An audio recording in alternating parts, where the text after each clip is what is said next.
Did you see my kick? Of course I bloody did. It was magical.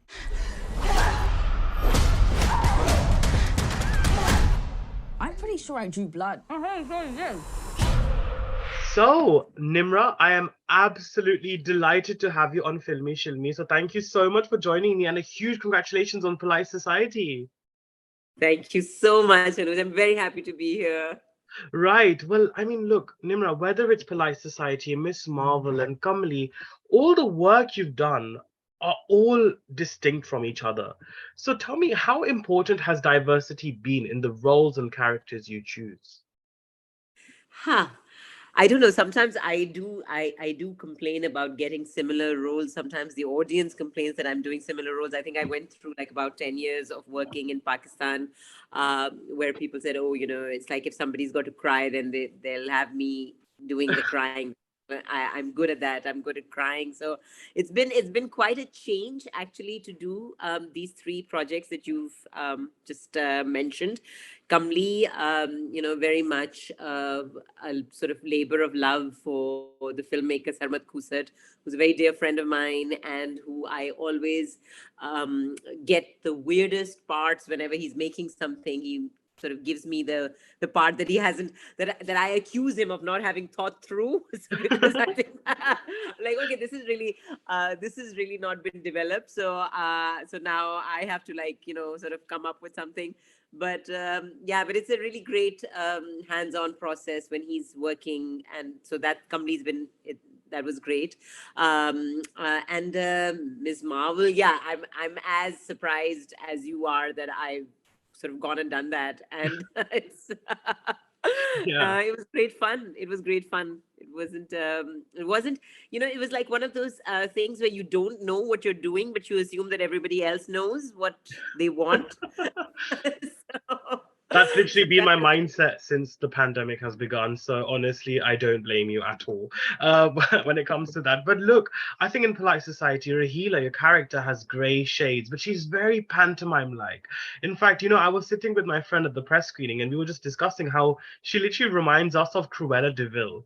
Also, ah, oh, fused that's with Nadira Ji's characters in films like Shri 420, so in Hindi movies. So what process do you as an artist go through when amalgamating dark roles but in a bit of a slightly humorous way? yeah, I think Nida Manzoor is a director who knows exactly what she wants. I mean, everybody, I think all good directors do know, because when they don't know, then you're a bit in trouble when they don't know what they want. But sometimes you don't know till the end of when the film comes out and you realize, oh, this is what they wanted. Hmm. But with Nida, she knew in every scene, every moment, just how much. I mean, she really pulled the strings on Raheela. So as Cruella de Vil or as Nadira or and anybody who you compare Raheela to. I mean, that's Nida's love of cinema and Nida's love of Yeah. different genres, and she wanted a bit of good way. She wanted, she'd keep sort of getting excited by things and say, oh, yeah, this is, can we do it like this, and can we try it like this, and but definitely it was her. All of it is her. She knew what she wanted, and she'd keep going till we got it. Right. And I think it's great to see you performing some martial arts as well. Ah, So rehearsals for that must have been quite oh yeah. physically challenging but very enjoyable, right? Yes, yes, very much. And also, it was a really, really honest process. Um, from the beginning, they said that they wanted real fights, actors doing their own fights. And, for me, that was such a golden opportunity to get into something that I've always been frightened of getting into, because I find myself, very physically clumsy. I can't even dance. So to do like do the punches, and it's all very, very choreographed, obviously. It's all very kind of, it's very dance like whatever we're doing. And we had great instructors. Rob Locke, it was our was our stunt coordinator, and he really worked with us in this passionate way where he'd bring the scenes and then he'd write them down, so everything was like written down like a story. It's like, and he's such a sweet man. And most like stunt people are so sweet, so gentle, and you think, how do they come up with these really cruel things? Because Mm. they're the nicest people. uh but yeah, Right. so we were like for a month we were doing that sort of thing, and I didn't get injured. We Wow. used to do it. Yeah, we used to do it quite properly, and I went on wires and everything, and they said, look, you've got to try it. And I said, yes, I've got to try it. And of course, I mean, I'm nothing compared to Priya Kansara, who went completely, out of the park with her stunts. And she Yes. wouldn't even notice that she was injured. Like something was bleeding, I'd be like, your toe is bleeding. And she's like, oh, okay, okay, we'll do it later. We'll figure it out later. She's just really excited to do everything. Absolutely. No, I'm sure it must have been a really, really pleasant experience when it comes to that. But Nimra, I think it's really good. अगर देखा जाए तो larger picture अगर हम जैसे जो picture आ रही हैं, there's a very interesting bleak representation of South Asians settling abroad. Like there was a Punjabi film called Chal Jindiye recently. We had Hindi mein Mrs. Chatterjee versus Norway. And even though polite society is, of course, a melting pot of different genres and comedy as well, it also subtly addresses this. Like it's not the fancy dream of living abroad, but it's quite a gritty story in essence if you think about the actual themes. So Yeah. how do you feel films like this actually debunks the whole South Asian fantasy of living in foreign land? Hmm. Yeah, I think yes. For me, specifically, I think sort of I'm of the generation that saw Bend It Like Beckham happen, for example, Bhaji on the Beach happen, and to me, both of them were about the human spirits, of the heroines, sort of transcend the bleakness. And I think polite society is not to me bleak at all. Yes, there is pain and there is suffering, and that's there, Hmm. there's no fun in playing a villain without pain. You've got to have the pain, right? And True. so I think that in this Rahila's life, there is pain, and she's trying to take care of it as best she can. Right. So Yeah, no, no, no. I mean, the fair point, fair point. But I think, again, through the humor, I mean, one thing that I took away from the film, of course, Mazedar to tha hi film. I mean, it was such a blast. I really did enjoy it. But, I think it also addresses how women who often scream the truth are silenced by gaslit and shamed. That's one thing that I took away from it. And how Priya Kansara's character fights that is basically the whole, is the main crux of it, of course. yes, So, to what yes, yes. extent do you think this film can perhaps really encourage young women of today to fight back wrongdoings and rise beyond the "log kya kahenge" mindset? Yeah, absolutely. I think girls of this generation, I don't want to say girls, young women of Priya's generation, women in their 20s now, I just feel that they are so many miles ahead of, I want to say that they don't carry the burden of guilt and shame that the generation before them did. I feel that was a real waste of time. That was a real hindrance to whatever they needed to do. Whatever they need to go out. They need to become doctors or fighters or stunt women or pilots or astronauts. They need to do all of those things. And where is this? How is this guilt? How is this shame serving them? Not at all, because at the end of the day you've got to go out and you've got to get things done. So I think in our generation, even I think our generation was the sort of breakthrough, crossover. But in my mother's generation, yes, it was again unheard of. But then again, there were cases where people triumphed and got out and broke through.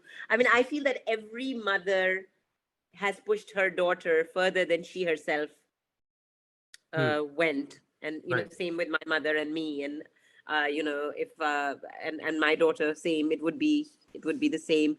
So I think that this is a great film for young women to see, Mm-hmm. just because it also represents them as like not the sugary sweet you know, Yeah, girl next door, exactly. compliant. Yes, yeah. Yeah, I think it takes you. It shows you that the girl next door might not be as simple or yeah. uncomplicated as you think she is. And it's unapologetic. I think that's what's Yes, also really exactly. good about it. Unapologetic. Absolutely. I think Nida Manzoor is unapologetic. Definitely. Yes. And I Director. could see her passion for, of course, Hindi cinema, but then also even like the martial arts sort of cinema too, as well as like Tarantino. You could see such a different shades of cinema coming into play here. But I think when we talk about your craft as well, I don't know if it's just my interpretation again, but I feel like magic realism is something which I've kind of noticed in some of your works. I mean, Kamli gives that vibe. I've not seen it yet. It's premiering at the UK Asian Film Festival, so hopefully I'll get to catch it then. Churels as well, definitely, especially in the last few episodes, has magic realism. I mean, I loved your work in that. Thank And of you. course, Polite Society has that mystical feel to it at times too. So tell me, why are you so drawn towards these complexities? And and I think, when you have a distinct appeal as an actor, what helps you to maintain that independent voice and command as well? Look, I think Anuj, what happens is, any actor who comes into the field of cinema or television or wants to do mainstream work, right? They go through all of those things, like, you want to be successful, you want to do good work, you want everybody to like you want to be popular, and I'm no different. I never chose to sort of do things which were odd or not mainstream. But it started to happen, and then when it starts to happen, then you start to enjoy it. I think, it's a lot of our part of the world, like the cinema and television, is what kind of work you're going to do is so dictated by how you look. And I think I never really fit into that. And I also came to it rather late, after having done other things in my life. I said, oh, okay, I still want to do this. I still can't shake it off. I still want to be on television, or I just want to act. And so I did. And it's been I think that was a journey where, like, you think you're going down one path, and then other paths start to open up more readily, and they welcome you more. And then before you know it, people assume that's what you chose. Right. But it's really been a very organic process. It's just like, it's been great, actually. I'm very, very grateful for the turn it has taken, my Hmm. career, or. Yeah. But acting and the performing arts, I mean, of course, it can be very therapeutic, and it is very therapeutic. The craft, I feel itself, it requires one to remain vulnerable. Thought that's a profound question here, but I think you'd be very wonderful at answering it. So do you find it sometimes to be an internal conflict sometimes in finding solace and discovering solace from the arts, but yet also having to explore emotionally challenged roles? Let's say like how Raheela also has a certain past as well. Hmm. I think मैं इसको उर्दू में भी बता सकती हूँ आपको, बिल्कुल, उर्दू में प्लीज। जी बिल्कुल। अम, ये होता है कि आप कभी कभी सोचते हैं कि एक्टिंग है कि आपको किसी की तरह बनना है, आपको कोई और इंसान जो जिसके ऊपर ये एक आपको एक ऊपर से उसको एक मास्क की तरह पहनना है उस जी। कैरेक्टर को, और आपको उसमें अपने अपने आप में like on, so you see it as a process of layering, to put more layers on you. But actually it's quite simple, I feel, after many years of having done it. I feel like when I arrive at it from the other side, where actually instead of putting on the layers, or sort of thinking of it as baggage or as a costume, you sort of start to take down the layers, you take away the Mhm. layers, and then at the sort of bottom of it, you find that you have something very much in common with this character, who you may not be. I'm not a very physically violent person, or I'm not so sassy. So, but there's a connection that you find with any character. I feel like if you just take away the layers, instead of putting them on or dressing up. So it's not a matter of dressing up, it's a matter of dressing down, taking it off, taking the layers off. And that's where vulnerability comes from, isn't it? It's Yes. like I think I remember Smita Patil ji had done an interview actually where she talked about, because she had done I think a magazine cover where she was naked and stuff like that. There was Yeah. something that she had done, and she Mm. mentioned that rawness and how important it is to present that rawness as well, isn't it, for you as an artist? I mean, look at Batul from Churels. I mean, Yeah. it's a complete contrast to how I'm seeing you to what the character was. So that's Yeah. where I guess the conflict comes in, isn't it? Yeah, it's really like sometimes you just think it's so cringe, like when you like what you have to do for a living. I know it's like it's I know that there's a glamorous side to it, but I also think that there's a side where you are almost afraid that people have seen something that you don't want to show. Yeah. And sometimes you work through your sort of inner traumas, or your things that you're missing, or you sort of I- of course that's why people enjoy it. That's what makes for fun projects where actors are willing to play that dangerous game. Mhm. Yeah. And sometimes when you have a good team and you have a good director, it doesn't feel so unsafe, and you're like, okay, this is safe. But when the project does come out and you think, oh God, oh God, what am I seeing? What? Yeah. It's like me hearing my own voice back when I watch my own interviews. Yeah. Trust me, it's the Oh, most that's the cringe worst. thing. It's still, by the way, it still bothers me a lot when I hear my own voice or see myself on screen. Like the first time I saw Kamli in Karachi, I just had to like watch it a bit like this. I see like on from the side, like sort of through the fingers. But it was only the second time that I saw it that I really enjoyed it, because the first time I was just so frightened of seeing myself. So yeah, Right, right. No, I totally resonate with that. But look, I think on a final note, I think just yeah. looking अगर larger industry को देखा जाए, तो Legend of Mola Jat की जो major success है, उसने काफी एक नया लीज डाली है पाकिस्तानी film industry को. I think last year for India and Pakistan actually was a great year for films. Of course, Joyland थी, last film show थी, so they were representing us globally. I mean, especially for Pakistan as well. I mean, you had Miss Marvel. But Mm. अगर देखा जाए तो nostalgia जो है और sentimental value जो है वो सिनेमा के लिए बहुत ही ज्यादा इम्पोर्टेंट है Mm. On going forward now do you think कि शायद से अब हमें ज्यादातर इमोशनली ड्रिवन और वो जो फिल्म्स थी जो पैंडेमिक से पहले सक्सेसफुल हुई थी डू यू थिंक उसका एक शायद से रिहैश हमें देखने को मिलेगा मेरे ख्याल में होता ये है कि जो स्मॉल इंडस्ट्री होती है सिनेमा की, जैसे पाकिस्तान में, I wouldn't compare India and Pakistan, because I think India has a huge industry, True. and Pakistan has suffered a lot on the way to, from like how we started out to the 60s, to the 70s, to the 80s, which was like death for cinema. Mm. uh, Taxes, dictatorships, everything. It's just been very, very hard for people to make films and to show them. And cinemas, hamare itne, beautiful cinemas in Karachi, have burnt down, have been converted to apartment complexes. It's been awful.